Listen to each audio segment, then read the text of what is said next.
that are coming off of the exchanges because of the stupidity of the Western system that allows these commercial banks to suppress the price. And maybe they're being told from above. But the thing of it is that when these exchanges were established. What if the gold and silver markets are on the edge of a major breakdown? Andy Schectman, CEO of Miles Franklin, reveals shocking developments happening right now. Massive, unprecedented physical deliveries of gold and silver from COMEX and LBMA. We're talking about record-breaking outflows that could signal a hidden crisis no one's prepared for. This isn't just a market update. This could change everything. Stay with us, because what you'll learn today could redefine your financial future. Yeah, I mean, it's been massive. I mean, we've talked a lot about, for example, that the first 6 months of this year, Dunnigan, was the most gold that the central banks have ever bought in a 6-month period, the first 6 months of a year, only surpassing the last 6 months. And of course, the largest buyer over the first 6 months has been Turkey, something I hope to talk with you about here in a few minutes as well. But when we talk about deliveries off of COMEX, we don't know who's taking all of these deliveries. We assume that in some cases they're commercial banks or maybe sovereign wealth funds or whomever it is. And, I have often, or for a long time now, I have been saying that it is the suppression of the Western paper market, where as much as 200 million ounces of gold is traded per day, which is just absolutely ridiculous because, the LBMA says, 20 million ounces or so we trade every day, but that's 10 times understated because we only post the final settlement numbers. 200 million ounces a day and upwards ends of almost 3 billion ounces of silver, 3.5 times annual global mine supply, is traded in London. It is the suppression of the paper markets where 90% or more of those contracts are paper settled promises, not metal deliveries, but paper settlement, that is creating the distortions in the price. What if the traditional financial world could be connected with digital finance? A company named DeFi Technologies, traded under DEFTF in the US, did exactly that. In Canada, it's traded under the ticker DEFI, and in Germany, it is traded under the ticker R9B. It's the first ever public financial tech company to allow traditional investors to invest and gain exposure to digital assets like cryptocurrencies, blockchain-based projects, and digital finance-based ETFs called exchange-traded products or ETPs. So far, it has generated over $100 million in revenues. In only the first quarter of this year, its revenue crossed 13.4 million Canadian dollars, with an operating net income of 5.3 million Canadian dollars. The month-over-month net inflows have reached 6.75 million US dollars. 2024's second quarter was the company's strongest financial quarter because it achieved record revenues of 98.0 million US dollars and 94.4 million US dollars for the 3 and 6 months. That's why people like Anthony Pompliano, who is the face of crypto, are shareholders of DeFi Technologies and said it's a stock he would have pitched at the Sohn Conference Foundation. It's the conference where all the world's hedge fund managers get just 20 minutes to pitch their hedge funds. Some of the picks from yesterday's conference included Carpenter Technology Corporation, Natera, European chemicals company Solvay, and cryptocurrency Ethereum. Each of these picks has a solid thesis behind them, but I think they will be drastically outperformed by the stock that I would have pitched yesterday if I was at the conference. My pick would be DeFi Technologies. Even DeFi Technologies announced a buyback program. This proves they are loaded with cash, having 56.2 million Canadian dollars in solid cash and 20.7 million Canadian dollars in treasury, and the stock price is skyrocketing. In just 1 month, the stock price has grown by 58%, jumping from $1.29 to $2.04. In 1 year, the stock price increased by 2,700%. Now, if the stock price remains over $2 for a few more days, the company will be eligible to be enlisted on the NASDAQ. This would mean an instant price increase because investors would flock to the company's stock. When it was at $1.29, analysts believed it would cross the $3 price target, and now it is happening. However, Russell Starr, the head of capital markets, said that $3 or $4 is simply nothing and can reach $7 or $8, after which we can go for estimates for further growth. Listen to what he said.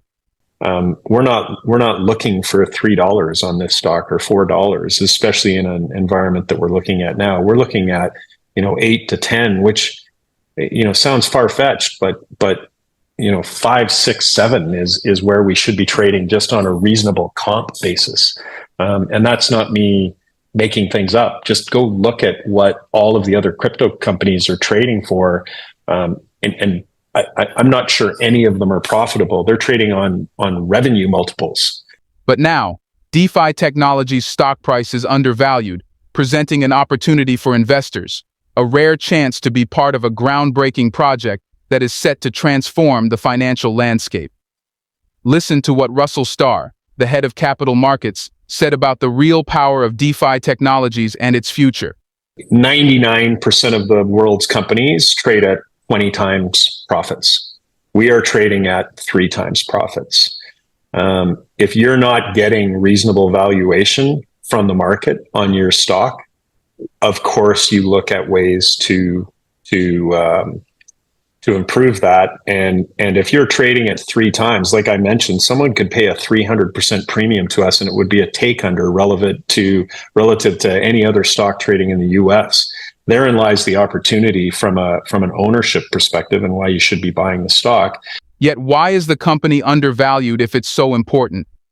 Russell Starr answered that very well. Why are you trading so cheaply? My answer to that is always the same thing. Well, why aren't you buying it? Like, I don't understand.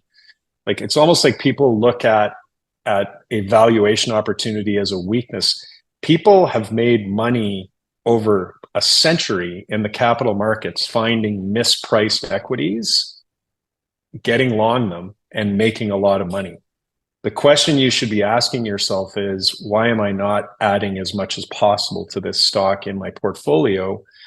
Because, we were trading at 60 cents, 50 cents, 40 cents. And I was very, very adamant. I was very, very bold. And I just said, look, you guys, like, eventually valuation will always trump mispricing in the markets.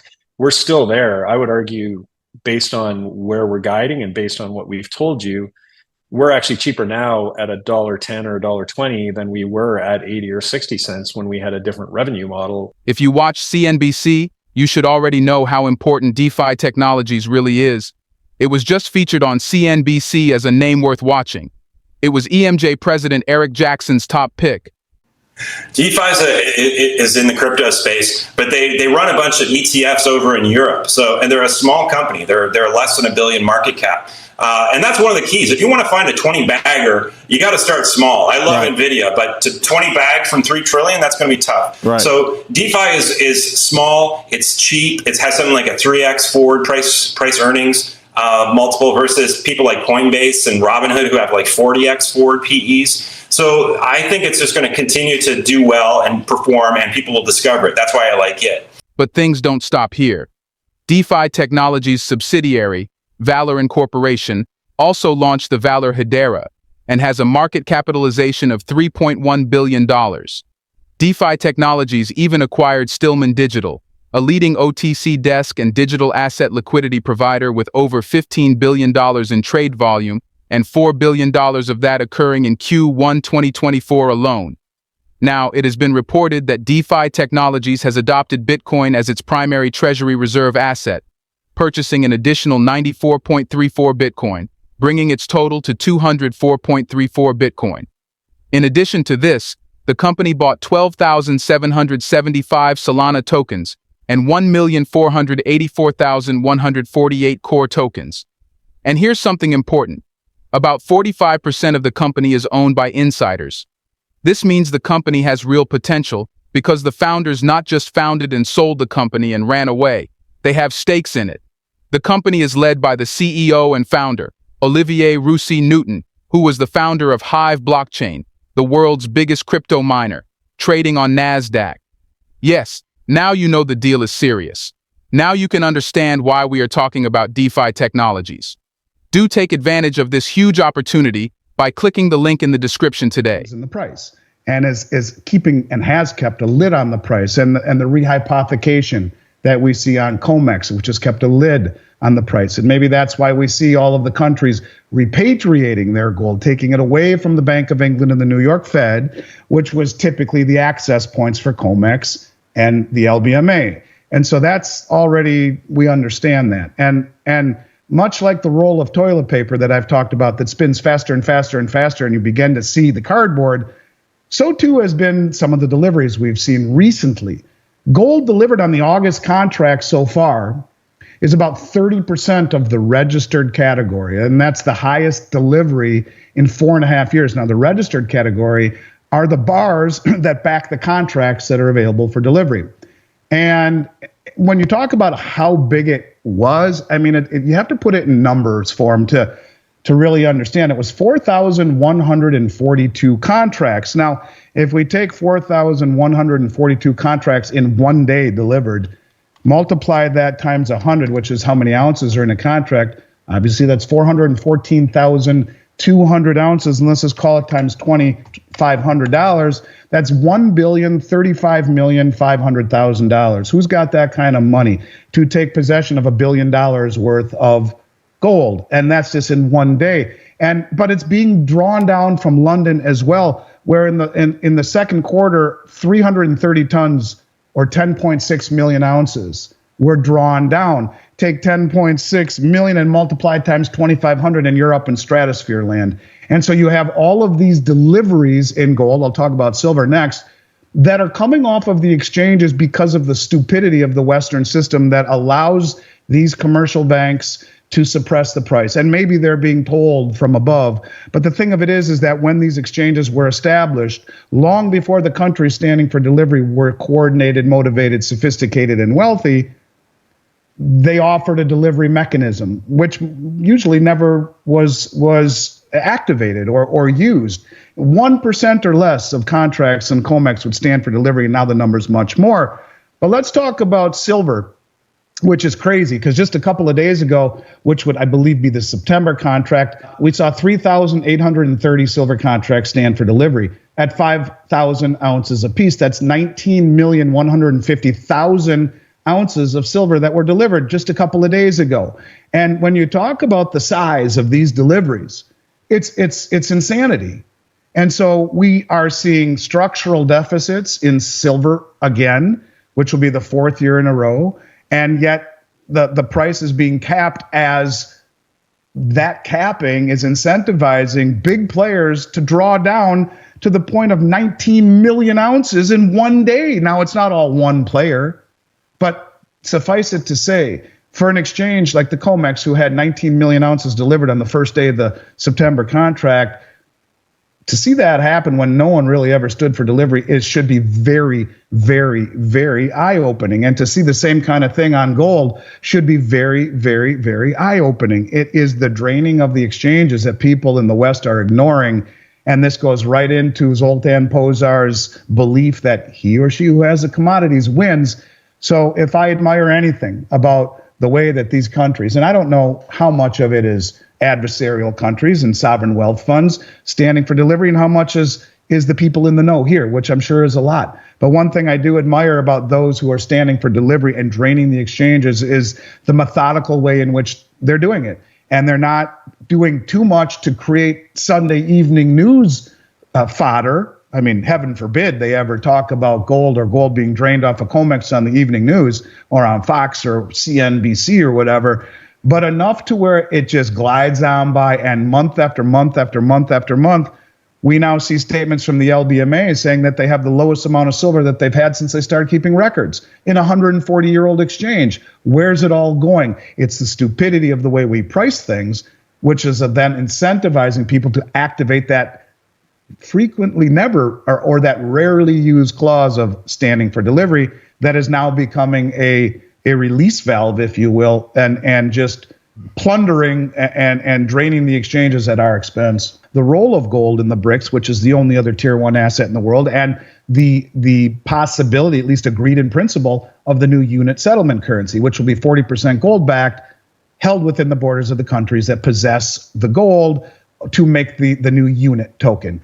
And so you see Turkey being the largest producer or the largest accumulator of gold this year, formally requesting admittance into BRICS as a NATO member, sides are being drawn. Sides are being chosen. And, you got guys like Jim Willey who admittingly, he will say things that I've never heard before. And sometimes they sound outlandish, and very often they come true. So I'm not disparaging his sources, but a lot of the sources that he gets, I don't know where he gets some of the info he gets, but some of it's pretty amazing. And he's said things before, like Japan and countries like Australia have interests in joining the BRICS. Now, we don't know that to be official. Haven't heard about it, but there will come a point, done again, where sides must be chosen, and this is one of them, a NATO alliance member, a Western-friendly member. And you just saw two naval sailors were just, almost abducted in broad daylight in Turkey yesterday. It's a country that is not maybe as Western friendly as we would like to think, yet they are part of NATO. And for them to choose sides and openly apply to BRICS while massively accumulating gold will tell you, you don't have to be a rocket scientist. They are dropping the crumbs at your feet. I think they are tired of the West. When the European Union turned them down, they would rather stand on their own 2 feet and join a union like the BRICS that is not only cooperative rather than coercive, but that provides them opportunities not found in the Western alliances. So it's a big deal. It's a very big deal. We don't know if they've been approved or anything along those lines, just that they have formally applied. And that is somewhat of the first time we've seen a Western ally, a NATO member, throw their hat in the ring, and where that goes and who it incentivizes to also be courageous enough to throw their hat into the ring. From here, only time will tell. But as the Chinese curse goes, we are certainly living in interesting times, and this is one of the more interesting developments we've seen BRICS related in quite some time. The precious metals market is shifting in ways that could change everything. If today's revelation shook you, make sure you're prepared. Don't forget to like this video, subscribe, hit the notification bell, and share this video with those who need to know what's really happening. Andy Schectman will keep bringing you the insights that matter most as these developments unfold. Don't wait until it's too late. Stay informed, stay ahead, and we'll see you in the next update.